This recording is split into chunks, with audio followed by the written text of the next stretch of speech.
แปนเติดแล้วบัดนี้พี่น้องเอ้ยเริ่มเก็บเกือบลงโตแล้วค่ะเหลือน้อยนึงเหลือแต่หมองห่านหมอลำตุยๆสวัสดีจ้ะพี่น้องสวัสดีตอนเช้าเด้อสวัสดีกินข้าวกินน้ำแล้วเก็บกวดแล้วมันก็สิมาอันนี้แหละพี่น้องผูกแขนเอื่อยอันนี้นะพี่น้องเอ้ยต่างหน้าแทนพ่อแทนแม่ก็ว่าได้เนาะพี่น้องเอ้ยเพราะว่าจิซีกะพ่อแม่เสียแต่น้อยเนาะผู้รับช่วงต่อก็คือเอื่อยนี่แหละผู้เลี้ยงผู้นั้นกันมาจับใหญ่นะพี่น้องกสิมัดคออีกอย่างเขาว่าคออย่างคอขมาเนาะ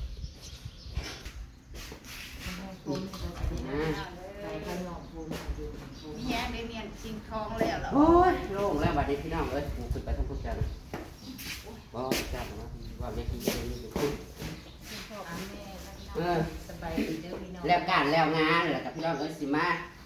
แดงคันเขาเอิ้นอีหยังก็ขอขมาลาโทษเพราะว่าคุยบ่เห็นเจซีกับพ่อแม่เสียตั้งแต่น้อยๆกับนี่เอื้อย2คนนี่แหละที่แบบรับช่วงต่อสบายๆพี่น้องเอ้ยเป็นพ่อเป็นแม่เนาะเรียกแต่ว่าพี่อ้ายบ่ได้ลงมาแล้วพี่น้องเอ้ยส่วนอ้ายใหญ่กับผูกไปแล้วพี่น้องเอ้ยแต่ว่าสำหรับเอื้อย2คนนี่คือตัวแทนพ่อกับแม่เนาะอย่าว่าหลายมันจะมันจะอึดอัดจะใส่ขันรวมจะสิมา คือเต่าเลยเข้าไปอันนั้นความนอนหนูบ่ได้อิ่มได้เพื่อนค่ะครับ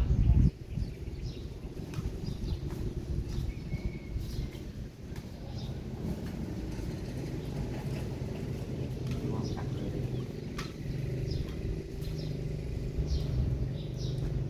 เราก็จะมาสรุปค่ารายจ่ายอีก คุณเจ้าน่ะย่อน้ำตาล นะครับอ้า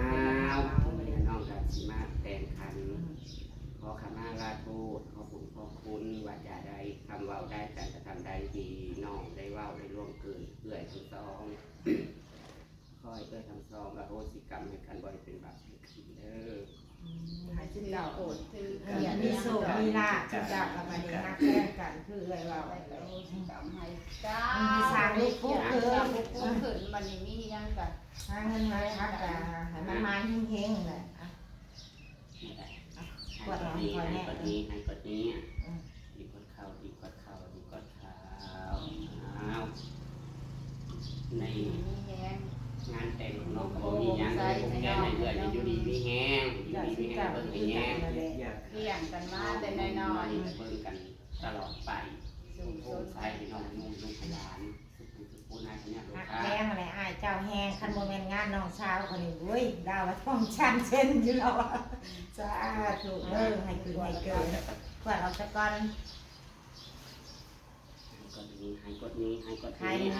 ดีกดเข่าดีกดเข่าดีกดเข่าอันนี้นะมาดูในเงินในซาในน้ำนองน้ำนุ่งมาให้ท้ายพญาติลูกค้าแบบนี้นะก็ให้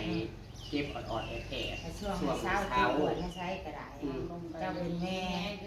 อยู่กับน้องกับนุ่งนี่ไป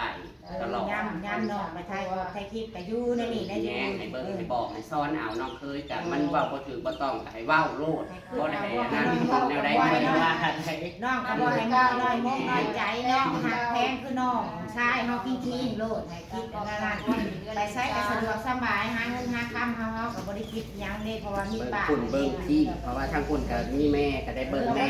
เก่ากัน ย้ายกับบ่ได้ให้ป้า เรายังกับซอยเรือกันไปเบิ้งกันมีคือว่าบ่มีเฮา ว่าแล้วก็ลงไปหา ส่วนค่าใส่จ่ายกับรวมแล้วก็เกือบ70,000คนแหละพี่น้องเอ้ยเกือบ70,000แล้วย่างเฮากับคนมาคน จังได้ก็ขอบคุณพี่น้อง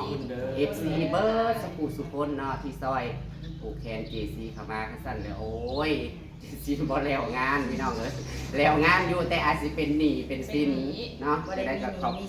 คุณหลายๆแล้วก็หมู่เพื่อนว่าสุคนนั่นแหละพี่น้องเอ้ย คอยนักก็ดีใจแต่ว่าหมู่เพื่อนก็ดี เพื่อนที่มันซอยกับอาชีพ เต็มที่ บ่ได้อีกเพราะข้างในกัน เลยบ่ได้เหลือนางยัง นั่งแต่ปั่นไปแล้วพี่น้องหายกันแล้ว สุทีมงาน สุดทีมงานเลยบ่ได้หยังเพราะว่า เมื่อยเลยบ่ได้มีไผเบิ่งเนี่ยแต่หน้าไปนั่ง ขายหมูแหละ ว่าเจนั่งกับมาตอนหุ่นเท่ากับเขาก็บ่ได้ยังบอกน้ำร้อนเว้ยเรายืนเราอีนั่นยืนเบิ่งหน้าทากอยู่เท่ากับย่างตายเลยมือนั่นเป็นยังบอก เราก็กินหยังบ่ได้เราทอนแขวมา ซ้ำยังมีทีเจ้าก็เป็นผู้บันเอาเพิ่นก็เห็นน้ำมาดิบันชาวบ้าน พี่น้อง บ้านกะโลกให้ช้ำกันส่วนยายนี้น่ะอันนั้นจังว่ากันเราบ่อยู่กราฟ จังมาสรุปนู่นนี่นั่นเพราะว่าเขายังบ่ทันอะไร เอ้ย อันนี้ของน้องชื่อเฮานี่ เรา ของ สิ ว่า ว่า น้ ยั อง ง คือ มาเขาสิปั่น เพิ่นเห็นน้ำมาดิให้น้องน้อง ไม่ บ่ ได้ ได้ เบิ่ง บ่ได้ขึ้นข่อย เสียไว้ผ่าน บ่ได้ไม่ว่าอยากได้น้ำนองน้ำนุ่มเด้อ โอ้เขาสั่งขึ้น เอาน้องซื้อว่าน้องนั้น นี่คือว่าเจ้าซุ่มเจ้าสิสั่งมาเองนะเอานี่บัดนี้นะบ่อีกคนออกมาเดี๋ยวเงินค้ำมันก็สิ เราบ่ได้อยากไปอันนี้อยู่เรื่องของน้องของนุ่มให้เขาสาว่าเราเฮ็ดหน้าเอาอยากได้สบายน้อง โอ้ยอยู่ในหัวนี่วุ่นๆอยู่จักเป็นตะเคียนยังเลี้ยงงูมันก็บ่อันนี้ สาธุสุขภาพเข้มแข็งดีแน่ ร่ำรวยเงินทองบัดนี้ได้หลายคนเก่า คำพูดคำ หยัง พูด ก็คำมาค้าขายหยังก็ให้เป็นเงินเป็นคำนี่ มันสิเป็นเพิ่นเวลาทันเวลาเฮาตาเคย บ่เลี้ยงมุกขายยังที่บ่ได้ขายตำ เอาเข้าไปไว้บนนอนเจ้านี่ บ่ตำแซ่บอยู่นี่เดี๋ยวว่า จักสิหยังแหละแต่บ่ทันผ่านเนาะ คันยังเมื่อยก็พัก พ ผ่ อ อน ดีใจคือกันเลยมันผ่านไป นี่ก็พักผ่อนอยู่เฮือนซะ ค ก่อ อน ย พี่ นั น้อง คื เอ้ น ย ยังอันตอนนี้เวียกเลยมันเป็นงานแบบย่านวุ่นวายเนี่ยเลยผู้นั้นผู้นี้เตะนั่นผู้นี้มันน่ะ ห่วย คิดแต่นี่เฮา เหนื่อยว่าและแห้งเจ้ามัน คือ บ่ ว่า ได้พักผ่อน อันนั้นไว้อันได้นักแข่งนัก เธอแล้วงานก็จนได้ คือว่าสำเร็จแล้ว ใส่น้ำเกลือพี่น้องเอ้ ว่าย กันใส่น้ำเกลือคนละถุง ร้านกับว่าสบายก็หาใครแน่แล้วบัดนี้ใครแน่บัดนี้ก็คือน้ำลูกน้ำลานน้ำทางอยากเล่นให้ บ่ เดียว บ่ว่าไผคันเป็นเวียนกับเพื่อนของเฮาน่ะมันนี่แล้วไผเป็นคนผู้คน แต่ว่าผู้นั่นก็ว่าเอานั่นเอานี่แล้วฉันที่กินเขาว ขนาดหมูมากก็ยังบ่ได้กินนั้นหมูทุกคน จะคือเป็นใส่กันเนี่ยบ่ได้กินยัง แต่คอยได้อยู่ดีกินน่ะเด้ เป็นเงินทิพย์บอกคันมีการมีงานแล้วเป็น ก่อน อิ่ม จะ ทิพ เป็ ย์ นหน้านี่ได้ท่านเป็นเรียกเป็นงานหรือว่าอิ่มไปเมื่อไรกินได้แต่น้ำอีกอย่างเดียวคันเขาเลยคืนบ่ลงต้องหวิท โอ้ งาน ยมาเฟินกินข้าว ใบ ใบ เก เก ลื ลื อ อ ตีหมูเตียนนู่นนี่นั่นพี่น้องเอ้ยงานเจ้าของ อยู่ ก็ว่าสมควรเรื่องงาน แต่ก็ถือว่าผ่านไปด้วยดี ซุ่มอันข้างอันยาขึ้นมากกับฮอดบ่ได้ฮอดรับอีหยังเปล่าเลย เนาะ จะได้กินอิ่มจะ แต่ ได้ แม่คือมากยังไม่ได้ไปเลยก็ หาทุกคนว่าเอาอันนั้นลงแล้วก็พากันกินกันจนจักโมงเลยพอเราลง ของ มา บ สาว งก็อยู่ในท้องพักบอกว่าเอาให้เลยบวงยาละ พอก็ได้ยังท่าท่ายยังกันสำเร็จกับดอกมันก็เด้อขอโทษขออภัยเด้อกันยังมันสลายคนเป็นวุ่นอยู่เนาะถ้าคอยละทานหมอน้อยๆมันหักบ่จักเนาะหมอบ่จักก็เด้ มีโอกาสที่จะก้อนเพื่อ ได้ไป อยู่ดีมีแฮงอยู่ดีมีแฮง คือการไปหาผู้นึงคือการกับแม่เจ้ามีผู้นึงนั่น มีพระใดในมา เล่าแล้วยังนุ่ม บอกมี ได้ แม่ ทุก พ่อ เจ้าได้ข่าว แล้วก็เลื่อนติดกัน แม่อันข่าวนั้น แล้วก็เลื่อนคล้ายคออยู่หม่องโค้งแล้วไปเมื่อไหร่ 10กว่าคนบ่เต็มรถเจ้า เชิญใส่เสื้อไล่ๆกันน้องพ่อปูเจ้า ก็โทษสร้างไม้ให้ป้าก็บอกแล้วไม้ ได้ยังบ่ได้ ถากินอยู่ถาเพิ่นนะว่าแล้วก็สิเอิ้นนั่นเจ้ามาเฮ็ดกิน มาเดี๋ยวจะเอาคลิปมันออกเอาแต่ขี่มันออกเนี่ยทหารล่างพื้นทองนี่ถึงนี่ ก็ขอบคุณพิธีด้วยเด้อให้เงินน้องวินมา 2,000ค่านมค่าแถม นั่นแหละ แล้วจะสิโอนให้เพิ่น เนาะ เราฝากอัน เรา นั้น กิน มา ตะแพงกันเนาะ เมารถนะห้าแก่ๆอยู่ว่ะ ตอนมาก แต่มากกับห้างลงกับห้าง เราเคยห้าไงเราไปวัด บ่ ที่ รถมันบ่มีเอบอก แล้ว ว่า ประ เป็น กาศ กฎ มัน เอ หอดมันเฮาเป็นน้ำนั่นน่ะเมาเด้อ เพราะว่าขี่ไปแต่เก้าก็ไปปักช่วงปักเซ่ก็คือบ่ได้เมา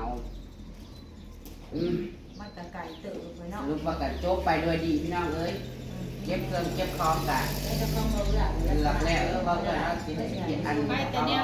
แนวยืมก็ได้ยืมพวกมูลายบอกว่าซั่น มันจะเฮาเก็บเนี่ยแล้วก็ยัง มีแต่ หม้อสองใบ ได้ หม้อสองใบเสียงแล้วก็ทางของ ถวยห่วงกับโซลาร์มันของตัวเองเด้ เขาบ่ได้ไปยืมบ่ได้ไป ส่ ส่ ง ง ไกล ไกลหลาย ง่าย ดีที่สุดเลยถ้าเป็นงา ด้าน น หมู่ มา บ้า บ้าน นไปนั่งทรงหมู่นั่นทรงหมู่นี่เนาะโอ้ เขาก็ มีของตัวเองหลักการ เตรียมงานมาหลายมื้อ นี่แต่ว่ามีเดินตัวเองมันกวางขวางอยู่พี่น้องเวลา ว่าถ้าแม่เอาว่าตัวนี้เอาไปกระก้วงนี่แหละเจ้า สวน มีซีเป็นคอมเมน งัว ต์ แล้ว มาอยู่บอกว่าทำกับกับข้าวก็บ้านหลังนี้สะอาดอะไรน่าอยู่น่ากินจัง ที่คนชมขอบคุณ เนี่ย หลาย เที่ยวอีกได้แถวนี้นะเนี่ยเที่ยวอีกแล้ว บวกกับฝนกระตกมาใส่ปกคลุมซุ่มเย็นอีกพี่น้องเอ้ยเดินบ้านกำลังอันนี้คือไปสำหรับคลิปนี้ก็สิสั้นๆซ้ำนี่แหละพี่น้องมีหยังผูกแขนเอื้อยทั้งสองเนาะแทนพ่อแทนแม่ก็ว่าได้ พี่น้อง นอกคือเก้า ดีมีแฮงขอบคุณ FC เบิร์ดสุขุสุคนที่เข้ามาเบิ่งเข้ามาชมให้กำลังใจขอบคุณทุกๆคอมเมนต์เด้อตามคลิปหน้าสวัสดีค่ะ โอ้ยสิออกเลขมาบ่จักเบิ่งเสียมันฮอด11 มานอนอยู่ด้วยนะ 11